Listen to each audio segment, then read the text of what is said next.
And welcome back to part 24, I believe it's chapter 24, of the My Pokemon Academia. I'll label it right in the actual playlist. Actually, 24, I think it's 25, isn't it? 25? 25. Either way, the next chapter of the My Pokemon Academia What If crossover. Last time, the battle between All For One, or the rematch, I guess you can say, between All For One and All Might had begun. And it's going down, son. That's what's going down right now. But more importantly, what's going on with our young Trepid heroes at the moment? Midoriya, Bakugo, all that ilk. It's a good question, and it deserves a good answer. It is chapter 24, by the way. Well, honestly, they're still in the kind of the lab that All For One has. And as the force of the fight continues, where Sudowoodo got knocked out by Lucario, test tubes are starting to break because they're very close to the lab. Containment units are breaking. Some of the Pokemon are able to wake up and get out of there. But two particular Pokemon end up, falling out of their tubes, but they're barely awake, but they're unable to move. And then Midoriya and Bakugo's like, we got to get these guys out of here. I'll take this one. Now just keep up, Deku. And then, they head out. Now, I'm not saying what those Pokemon are. I will say those Pokemon will be going on the respective teams. But I will not be saying what those Pokemon are because it is a bit of a surprise what I have for those particular Pokemon.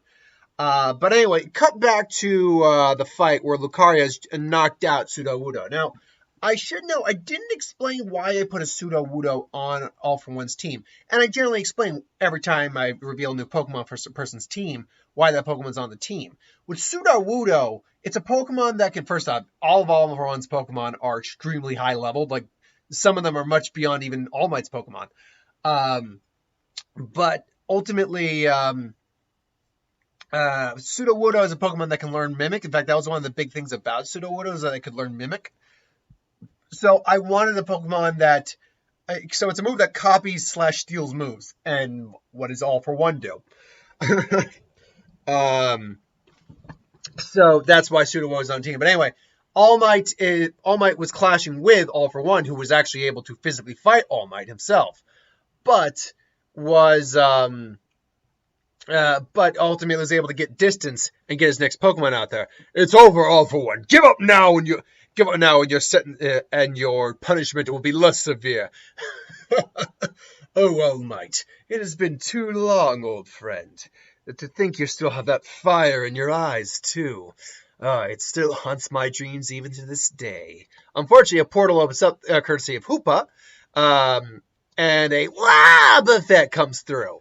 Now, why a Wobbuffet? Well, Wobbuffets don't have any real attacking, aggressive attacks to their move pool. But what they are is giant freaking walls and deflectors and rebounders in terms of attack.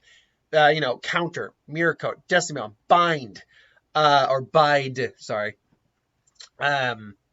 And really that is illustrated with the impact recoil that All For One has. So I felt that made a lot of sense to put a Wobbuffet on there.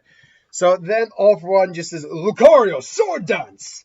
Lucario's, prepares Sword Dance. However, it's hit with an Encore all of a sudden, which means he couldn't attack with anything but Sword Dance. Hoopa comes out afterwards, showing it's there, but it's not Hoopa that used the Encore, as Spiritomb shows up, hits with a Psyshock on Lucario, and before Lucario can do anything else, Malamar shows up and basically hits it with a Psycho Cutter and knocks out Lucario. Now, before we get into the actual conversation here, why the other two? Why Spiritomb and why Malamar? Malamar I did for the hypnosis aspect, for the allure that All For One himself has, said to be one of the best Pokemon at using hypnotic abilities. But more importantly, All For One is fantastic at gaining followers through just sweet talking and words. Spiritomb is another Pokemon that is able to use things like Disabled, which that's something All For One can also do to some degree. He can control a person's quirk with his quirk. So having that control of someone is very indicative of All For One's abilities. Add on the fact that they're just cool Pokemon and kind of evilish Pokemon, that it makes sense. Back to the plot. All Might's like, you cheat! You can't won't even abide by sportsmanlike conduct. All Might, sportsmanlike conduct. Now, who do you suppose you're talking to here? We both know I don't believe in any such rules.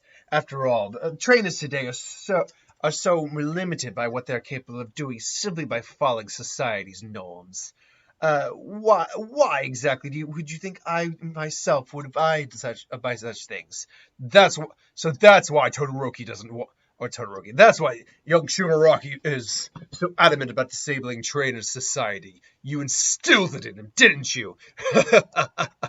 I can't say I didn't have a hand in it, All Might, but no, if you really want the culprit for that, you need only look in a mirror. That's right, All Might. You're the one who's really at fault for all the crimes against him. What are you talking about? Oh, I don't know. Machamp, go! Braviary, go! And so he sends out his two Pokemon, because All Might is still trying to obey by the rules, but seeing as he's outnumbered, treats it more like a double battle that he's being cheated at. Because, two Pokemon against four is a lot easier than one against four, definitely. So he sends out Braviary and Machop. Malamar uses Hypnosis on Machamp, but unfortunately Machamp uses Dual Chop on Malamar. Hoopa comes in, though, using Disable on Dual Chop, only to be struck by an Aerial Ace by Braviary. Hoopa then uses Hyperspace Wormhole, hitting Braviary. Machamp using a dual. Machamp then gets angry. Machamp, you know what to do. Then all of a sudden he's got this. All Might's basically pulling out all the stops with special training, because in the anime you can pull these kind of things off. In the game you can't. Although I'd love to see this kind of work, because we never really got anything past Flying Press for dual type moves. That's something they really should look at, because that's a really cool concept. He gets a Thunder and an Ice Punch, and all four of his hands on that one on each side, and then he comes and he basically is striking both Wobbuffet and Malamar. Malamar using Hyper Beam, Wobbuffet using Destiny Bond. And meanwhile, Hoopa uses Thunderbolt, Braviary uses Brave Bird. It strikes through the bolt, though it does hurt him through Brave Bird, hitting Hoopa towards Machamp, knocking out Hoopa with a dynamic punch from Machamp. Meanwhile,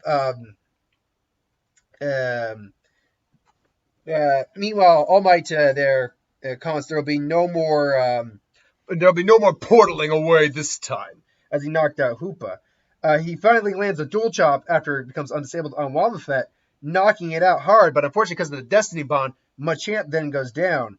Spiritomb lands a Hypnosis and then knocks out Braviary with a Dream Eater, replenishing its health. So, from the images you see here, both these guys just bit it. Where's my Machamp? Where's my Machamp? So yeah, Malamar's been knocked out. Hoopa's been knocked out. Machamp's been knocked out. Wobbuffet's been knocked out. However, I believe I knocked out Malamar.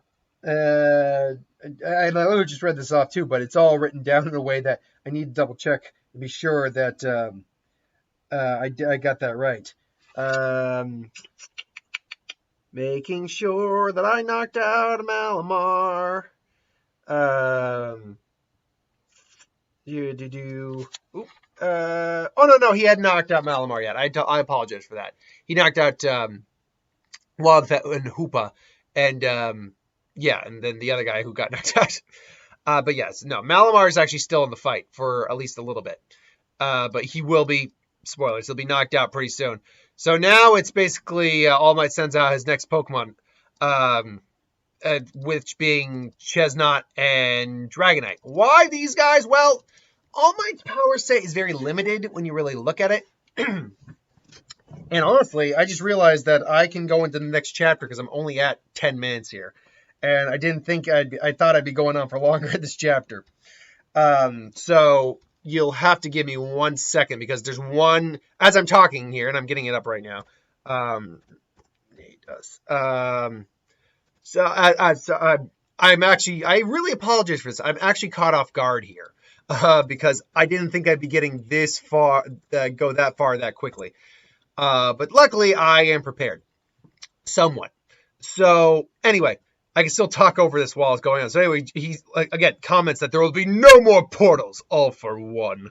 All Might, you really are the greatest hero in the world, aren't you, All Might?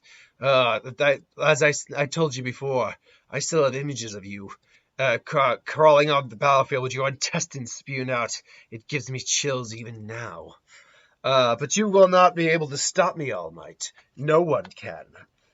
So Malamar comes in with Cycle Cut and Chestnut, who blocks with Spiky Shield. Now, I also got to point out why I chose Dragonite and Chestnut. Chestnut is basically designed kind of like a Paladin Knight, which, we really want to get technical. All Might is basically like a knight in shining armor for the modern world. So and it's a fighting type, which made sense. Dragonite, I'll admit, there was less of a reason for me to put Dragonite on there, but it's a pseudo-legendary Pokemon. I wanted at least one of those on his team.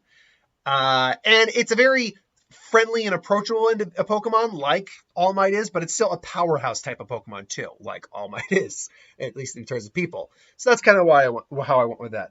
Anyway, like I said, Malamar uses Psycho Cut on Chestnut, but he blocks with Spiky Shield, I love Spiky Shield, which rebounds. Dragonite then goes in for Dragon Rush, but gets hit with his disabling hypnosis from Spiritomb.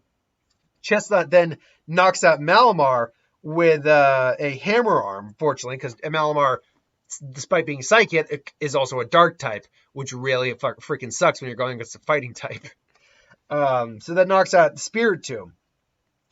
Then knocks out the Malamar. I apologize. Spiritomb goes to help.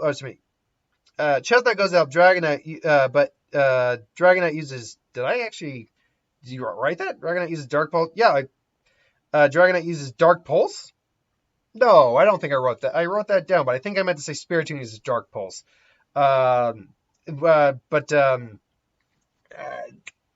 Chestnut uses Seed Bomb. Yeah, that was it. That's what happened. It was actually Spiritomb used Dark Pulse. Using Dark Pulse again, however, Chestnut blocks with Spiky Shield. Dragonite awakens from its hypnosis, uses a Thunder Punch, and they both knock out go for the final strike, knock out Spiritomb, and then they head straight for All for One. However, just as they're about to go in, and let me get Spiritomb out of there, just as they're about to go in for the final blow, a giant blast of wind knocks both Dragonite and Chestnut out of the fight. All Might, what? What is that? Oh, All Might, did you really think I was doing my best? You are a tough competitor. You've always been a tough customer. You've always been powerful, but you're someone who I cannot afford to go easy against. So I weakened you. I took down every one of your team members one by one. And even now, you're running low on power. Even now, you yourself are running low on power. And it's true. All Might is kind of nearing the end of it, like the steam's coming off. It can't be. Now you have only one Pokemon left. And while Balthog patents may still be fresher from the fight, mine is a bit fresher. So, tell me, what will you do now when you're faced against true power? As Tornadus, I believe it's Tornadus? Landorus, Thundurus, Tornadus appears from the clouds behind All for One, just with that pose, just this Winjin, just ready to be like, is it, yes, master, what do you wish of me? And All Might's just, ugh. So that, though, is where we're going to end it. But obviously, I'll end it there, but I will explain a little bit of my rationale of what's going on here. So, obviously, All for One being the sly manipulator that he is, and damn if he isn't, basically knew All Might would probably find him eventually, and decided to wear down his entire team. Because if he had to go against, even his strongest had to go against all of All Might's Pokemon, it might not turn out well. But he saved his strongest for last. And in terms of levels, while I don't really talk about leveling that much in this series, yeah, that Tornadus is maxed out. Eevee's maxed out. Level 100, the works. But why a Tornadus? Well, first off, it goes with the idea that he's been trying to collect and capture rare legendary, mythical Pokemon just for his own means, his own power, his own strength in some way, shape, or form.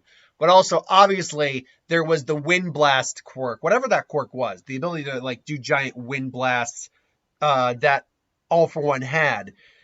I knew I needed a Pokemon that represented that, and since I was giving him at least one legendary mythic with Hoopa, I wanted to do another one, and he's the only pure, actually that's not true, I think there's one other pure flying type Pokemon.